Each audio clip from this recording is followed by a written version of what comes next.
Hello, my dear ones, and welcome to my channel. We are continuing on with the book titled Dynamic Thought by Henry Thomas Hamblin. It is in the public domain. If you're finding us here at this video and would like to catch up, please visit my book playlist to access previous chapters. I must say that for me, this has been one of my most favorite books on the channel because what the author is sharing here are things that I have come to understand as true and as truth. I've observed myself when I think positive thoughts, I feel great. My body feels good. The world feels optimistic and refreshing. And when I have gloomy thoughts, I don't even want to get out of bed and I'm just dragging throughout the day. And that it takes just willpower to eradicate negative thoughts. And I also agree that one must be a constant vigilant in the fact that there is no one else monitoring your thoughts but yourself. And so it is through your own desire to improve and want better for yourself. And as the creator of your future, it is today, this moment, that builds up on your tomorrows. So being vigilant and making sure that the thoughts that do come in have a checkpoint, and either you weed them out by denying a negative thought and affirming it's positive and visualizing the best for yourself and others. It seems like it's a secret, but it really just means work on our part. With that, I turn the page to part 10. All prophets, seers, teachers, and philosophers in the world's history have agreed upon one thing, viz., the devastating and harmful effect of hate. There is a deep scientific reason for this. Hate injures the hater far more than it does the hated. Anger and hate produce violent and deadly poisons within the body, which destroy the nervous system and break down the health. Anger and hate also distract the attention from the main object of life and make it impossible to succeed in one's undertakings. It is the same with fear. Fear and worry will break down the strongest constitution. It is impossible for one who worries and fears to be either healthy, happy, or successful. It is therefore evident that fear and hate must be cast out of the life. Part 10 herewith tells you how this may be accomplished. It tells you how you may climb to a higher mental state where you can dwell calm and unafraid above the petty cares and strifes of men. Thus you have it in your power to rise to the same heights of mental greatness as the giant intellects of all time. It was their distinguishing characteristic that they lived in a thought world as high above that of the ordinary man as a mountain is high above the plain. You can do the same. Into your hands has come the ability and the power to accomplish that which hitherto has only been achieved by the few, by the greatest minds of all time. I affirm for you goodwill, courage, confidence, and inflexible determination. There are two great obstacles in the path to health and success. They are fear and hate. Not only do they bar the path to success, not only do they break down the health, but they also destroy all happiness and peace of mind. They are the most negative of all negative qualities and give rise to the most negative of thoughts and the most destructive emotions. They break down the fabric of the character, destroy the nervous system, and create disharmonies and disturbances which effectually keep success, health, peace of mind, and happiness at a distance. There has never been a truly great figure in the world's history that has harbored fear. On the contrary, the truly great have always been distinguished by their faith and courage. Great characters, accomplishers of great achievements, the truly successful, know full well that they can only do great deeds or accomplish mighty purposes to the extent that they are able to banish fear and hate from their minds and lives. Fear is the deadly enemy of accomplishment. It paralyzes effort, destroys initiative, and corrodes the mental machinery. Fear and worry go hand in hand. The one produces the other. Worry never yet succeeded in overcoming a difficulty. Neither has it ever succeeded in elucidating a problem. All it can do is to destroy health, wreck happiness, and peace of mind, and make the difficulties more difficult to overcome and the problem less easy of a solution. Fear, worry, care, what a terrible trinity! How destructive they are! What numberless lives they have marred and ruined. Mental gifts, high attainments, university education, opportunities due to birth, breeding and influence, help of friends and relatives, even genius or ability almost approaching genius, all in vain. All are rendered futile if the mind is allowed to entertain fear. Unless fear is cast out of the life utterly, there can be no success. Entertain fear in your mind and you slam and bolt the door on all achievement. You sound the death knell of your hopes and ambitions. Fear is everywhere. Fear of want, fear of starvation, fear of public opinion, fear of private opinion, fear that what we own today may not be ours tomorrow, fear of sickness, fear of death. Fear has become, with millions, a fixed habit. The thought is everywhere. The thought is thrown upon us from every direction. To live in continual dread, continual cringing, continual fear of anything, be it loss of love, loss of money, loss of position or station, is the readiest means to lose what we fear we shall. By living in fear, you not only slam the door on all progress, but you also attract to yourself the very thing that you dread. If you dread sickness, then the fear of sickness will break down your nervous system, and this will lay you open to every kind of disease. If you fear failure in your business, then all your actions will savor of failure and your business will come to a speedy end. Fear, worry, anxiety, dread, this dreadful negative family are rendering miserable the lives of millions of people, and they are all the offspring of lack of faith and courage. Have faith in the omnipotence of the power within you, and all fear will cease, and worry, care, and anxiety flee away. Get right hold of the truth that your life, your circumstances, everything that comes into your life is the result of your thinking, that your future will be modeled exactly on how you think today. Realize that everything is in your own hands, and that as you are building well today, the future must and will be well. You cannot build well today and have a bad future. Neither can you build badly today and reap a good future. The law is absolute. As you sow, so do you reap.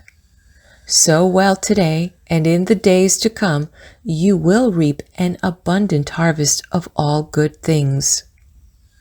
Therefore, get this thought right down into your being. Everything is in your own hands. Use your God-given faculties aright. Concentrate your mind on good and positive thoughts, and nothing can go wrong in the future. Think right thoughts now, and the future can take care of itself. There is nothing to fear. Henceforth, there is nothing capricious or uncertain in your life. All is according to eternal law. All that you have to do is to think aright and to act aright, and all things will be added unto you. As you bring your life, by the control of your thoughts, into harmony with the unseen higher forces, you enter into a life of peace and power. There is nothing whatever about which you need fear or worry, because you are in harmony with all the universe. The power that maintains the stars in their places and guides the planets in their courses is the same power that animates you. Nothing can come by chance into your life, only that which is the result of your thinking. Now is given into your hands the power and the knowledge whereby you can control your thinking, the power and the knowledge by which you can choose those thoughts which will build up your life in beauty and strength and ensure an harmonious future. Nothing can go wrong in your life if your thoughts are right. Right cannot produce wrong, neither can wrong produce right. Get your thoughts under control, and all evil must flee away. Therefore, there can be nothing to fear. Your life is in your own hands. He who is established in truth and courage need fear no evil, for evil has no power over one whose soul has cast out fear. When thoughts of fear assail you, and at all available times make use of the following denial: there is nothing in all the universe that can make me afraid. After the denial of evil, this is the greatest denial of all. The most terrible thing in anyone's life is the belief in and thought of evil. But fear is almost as destructive. Yet there is nothing to fear. There is no evil and there is nothing to fear. They only exist in our minds. While they exist in our minds, they are very real and terrible, but they have no real existence apart from our minds. The only power that evil and fear and the things feared have is the power that we invest them with by our thoughts. Nothing exists apart from our minds. Everything is mind or thought, and its phenomena or manifestation. This is proved up to the hilt by the fact that when you have, by the power of the denial, there is no evil, and the affirmation, there is only infinite good, cast the thought of and belief in evil out of your mind. Then you discover that there is no evil outside of human thought, and that there is, and always has been, only infinite good. In the same way, when you by denial and affirmation have cast out fear, you discover to your joy that there is nothing and never has been and never can be anything to fear. There only exists that which exists in the mind. Therefore, to cast out fear, raise yourself into your perfect world of mind, realizing that you, your real you, are a perfect mental creature, radiant and divine, that you are an individualized expression of the great infinite mind of the universe, and as such are gifted with godlike powers. Having raised yourself mentally above the world of petty strife, of limitations and time and sense into the perfect world of mind, realize that you are in harmony with and form a part of the great power behind the universe, that infinite mind or principle of perfect good, which is the guiding spirit behind all life's mysteries. Get into touch with and realize your oneness with this infinite mind of perfect good, and you will realize that there can be nothing to fear. You are in harmony with the infinite principle of good, and there is therefore nothing that can harm you or of which you need be afraid. Stand firm then, looking up, realize your oneship with the highest powers, your harmony with all the divine forces, and use the denial unceasingly. There is nothing in all the universe that can make me afraid. Having purged your mind of fear, next build it up and strengthen it by this affirmation. I am in harmony with the infinite principle of good that permeates the universe, and against which evil has not the slightest power. Therefore, I am unafraid. Nothing can harm or destroy. Nothing can ruffle me or disturb my peace of mind. I am carried forward by the invisible forces of good. All is well. Then realize this stupendous truth and visualize yourself standing dauntless and unafraid, serene and calm, borne up by higher powers. As we, by the power of thought control, develop our subliminal powers, we become conscious of a new self developing and manifesting itself within us. This is our subliminal self.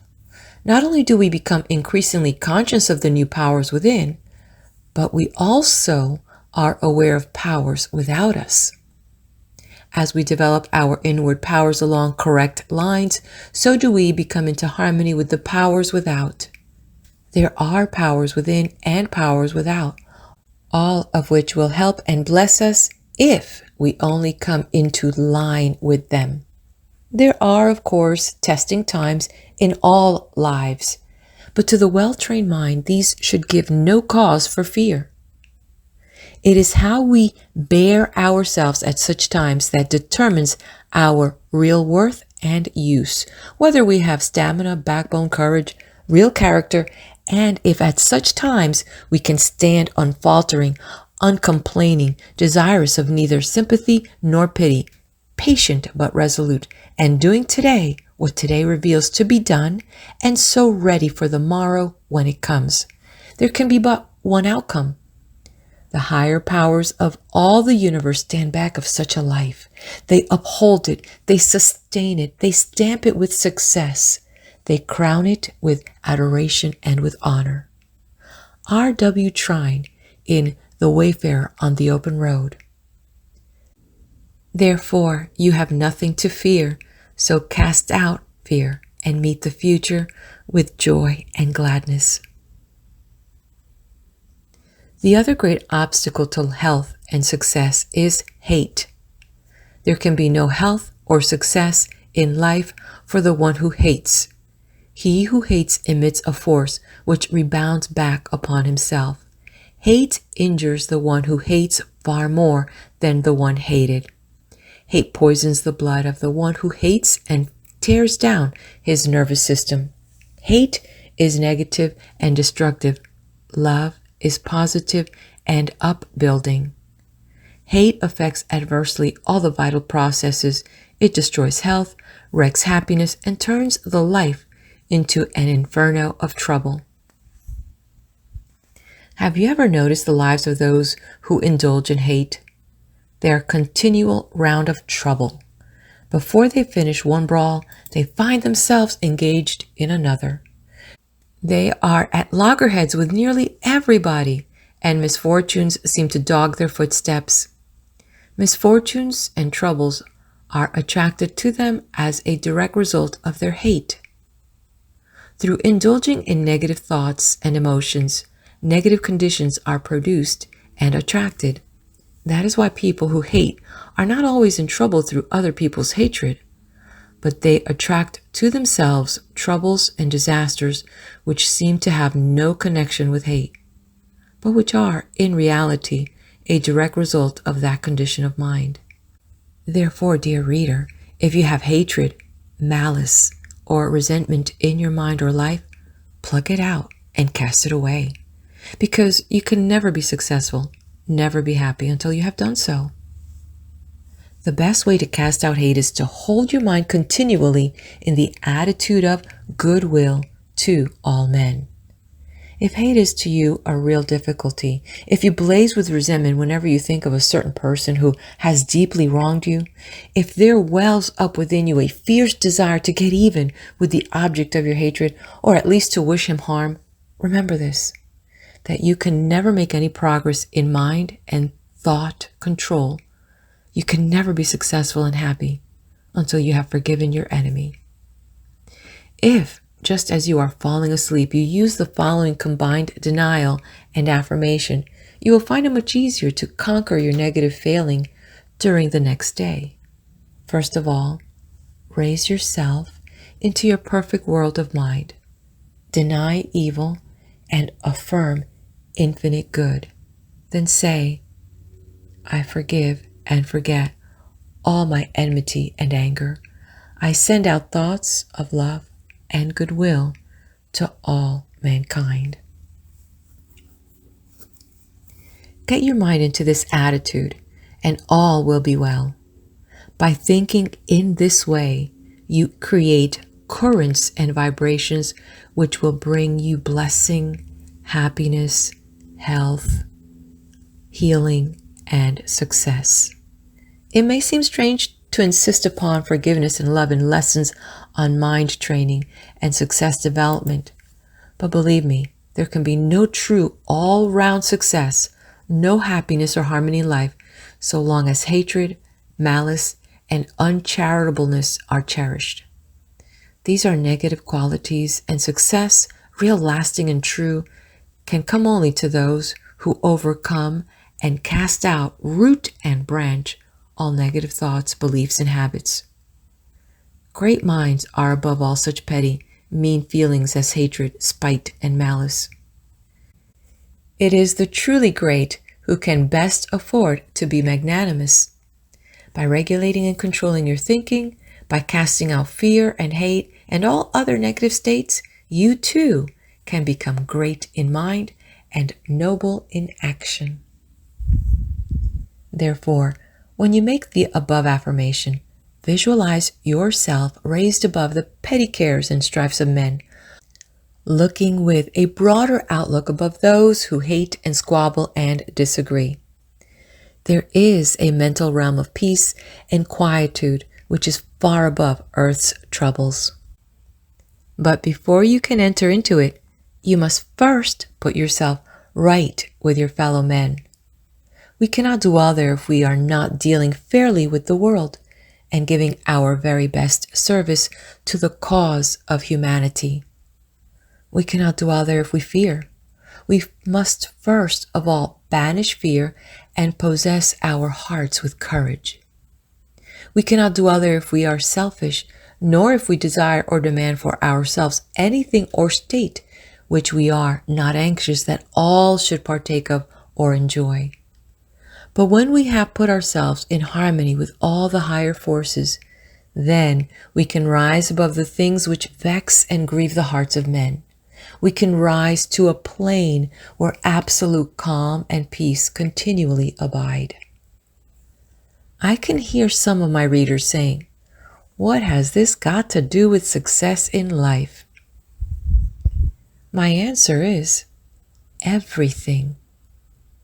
It is because the majority of people are so full of worry and care that they are perplexed and anxious. It is because they are so perplexed and anxious and so wrapped up in little, petty, non-essential things that they are never able to take the broad view and consequently can never be successful. A man or woman with a small, petty mind can never be successful. It is only those with imagination and breadth of view who can plan a successful campaign and successfully carry it through. It is impossible for anyone to put forth his best effort if he is worried and careworn or fearful or full of hate. The nervous system is so weakened, the life force is so corroded, there's none of that vital, living, overpowering energy which is so necessary to success. Neither can the mind be concentrated upon the business in hand, nor the problem to be solved, nor the difficulty to be overcome, if it is engaged in worry, anxiety, hate, or fear. Therefore, I say, learn to rise to that higher state of the mind where peace and calm and confidence continually abide. The special visualizing exercise this week is as follows. Sit yourself in a quiet place, upright in a chair. Close your eyes. Now mentally send out to all the world your best service. If you are a great writer of books, see them being sent by the thousand, by rail and steamship all over the globe.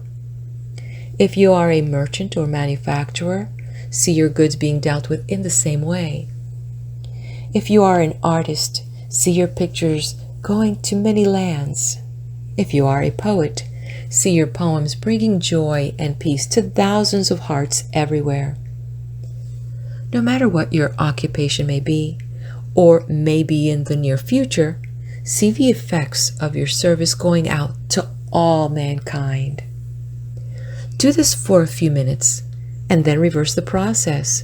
See money coming back to you from all over the world. Call up a clear and perfect image of money arriving by every post in the form of drafts, checks, money orders, or cash. See it after the envelopes are opened. See yourself counting it and piling it up. Do this for a few minutes and then dismiss that matter from your mind. Meditation. There is infinite plenty and profusion in nature for all man's wants and needs. Nature is prodigal in her provision and would willingly clothe every son of man in plenty and abundance if he did not create his own poverty by wrong thinking. Prosperity and abundance in health and wealth, in beauty and happiness, in every perfect good, these are all waiting for man. Did he but know it? Could he but believe it? There is for every man all that the heart can wish for, but he fails to enter because of wrong thinking into his glorious heritage. There is infinite profusion of the divinest blessings for men. They are mine now, and will come to me when I, by means of scientific thinking, have purified my thoughts and cleansed my mind. When I have got rid of hate and fear and selfishness and weakness, I have built up my mind in love and courage, unselfishness and strength. Then shall I find that there is nothing in life that is too good for me, nothing in all the universe that can be denied me. Nature withholds nothing from the man who is unafraid and whose thoughts are in harmony with the universal mind, whose heart is free from hate and malice. Therefore nature shall withhold nothing from me. And what I affirm for myself, I desire also for all my fellow creatures, that they too may experience all the joy that I experience and learn how to bring their lives into harmony with the infinite principle of good. Appendix. Continue to develop subliminal thinking. Take all of your difficulties and perplexities into the silence and let your great inner mind, drawing upon the eternal wisdom of all the ages, give you the true answer that you need. Whenever you desire inspiration or original ideas, seek them in your subliminal mind, because there alone can they be found. End of part 10. All right, my dear one, if you haven't done so, hit that like button. If you like what you hear or what you see on this channel, please do subscribe and share it with your friends. Let's elevate humanity. I'll meet you at the next video with part 11.